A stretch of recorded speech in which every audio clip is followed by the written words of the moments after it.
अहमद शाह अब्दाली को बादशाह आलमगीर ने एक पत्र लिखा था जिसमें कहा था कि जाट जाति जो भारत में रहती है वो और उसका राजा इतना शक्तिशाली हो गया है कि उसकी खुली खुलती है और बंदी बनती है। यानी महाराजा सूरजमल जो कह देते हैं वही होता है, जो ठान लेते हैं पूरा करके रहते हैं। महाराजा सूरजमल न सिर्फ दुश्मन को युद्ध के मैदान में हराने का जौहर जानते थे बल्कि दुश्मन की बेइज्जती करने का भी हुनर उन्हें बखूबी आता था। इसलिए राजा सूरजमल ने मुगलों की निशानी ताजमहल में भूसा बरवा दिया था।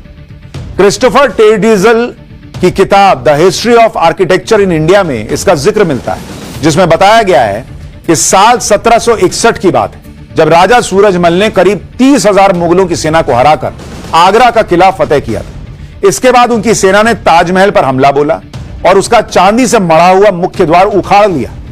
ताजमहल पर कब्जे के बाद राजा सूरजमल को सलाह दी गई कि ताजमहल को गिरा दिया जाए लेकिन महाराजा सूरजमल ने ताजमहल को गिराया नहीं, उसको अस्तबल में तब्दील कर दिया और वहां घोड़ों के लिए भूसा भरवा दिया कि ना गिराओ मत, मेरा घोड़ा यहां का रखा हुआ ताजमहल में भूसा खाएगा, भूसा भर दो ताजमहल।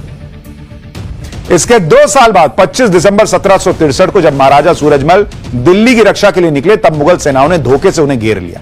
तब दिल्ली में मुगलों से लड़ते हुए उन्होंने अपने प्राण न्योछावर किए। महाराजा सूरजमल की वीरता और शौर्य का मुगलों में इस कदर खौफ था कि उनकी मृत्यु के बाद भी मुगलों को यह विश्वास नहीं हुआ था कि सूरजमल मारे गए। अपने पूरे जीवन में मुगलों से एक भी युद्ध न हारने वाले महाराजा सूरजमल और उनकी सेना के पराक्रम को लेकर एक दोहे में कहा गया है कि दिल्ली पटना भूल गए, लुट गए लासान, सूरजमल के जाट से थर थर कांपे खान। महाराजा सूरजमल दुश्मनों के काल थे। मतलब आप देखिए ना बॉस, फोटो भी जो है 7 फीट का आदमी, 150 किलो वजन, मतलब मूंछ देख रहे हैं आप। लेकिन आप में से कितनों को सूरजमल के बारे में पता है? बताइए, नहीं पता, पढ़ा है ही नहीं। मुगल महान, मुगल महान, मुगल महान, कुछ और मत पढ़ो। महाराजा सूरजमल दुश्मनों के काल थे। इतिहासकारों के मुताबिक महाराजा सूरजमल कहा करते थे कि जाट मर सकता है, झुक नहीं सकता। लेकिन महाराजा सूरजमल अपनी जनता के सच्चे हितैषी भी थे, सभी धर्मों का सम्मान भी करते थे।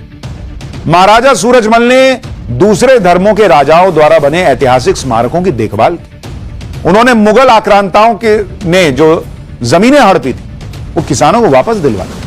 उन्होंने लोगों को योग्यता के मुताबिक ऊंचे पदों पर नियुक्त किया, चाहे उनकी जाति या धर्म कुछ भी हो, उनको फर्क नहीं पड़ रहा था भाई, कुछ भी हो, लेकिन काबिल हो तो तुमको ऊंचे पद पर बैठाए। ये थे राजा सूरजमल।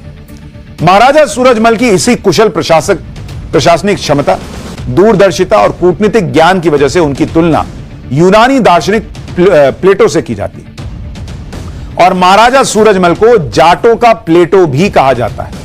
तो यह अपने आप में बड़ा ऐतिहासिक है कि किस तरह से इतिहास रहा। वो राजा जो मुगलों से कभी नहीं आ रहा, जिससे मुगल खौफ खाते थे, जिसने ताजमहल में भूसा भर दिया, उसके बारे में बताना जरूरी नहीं समझा।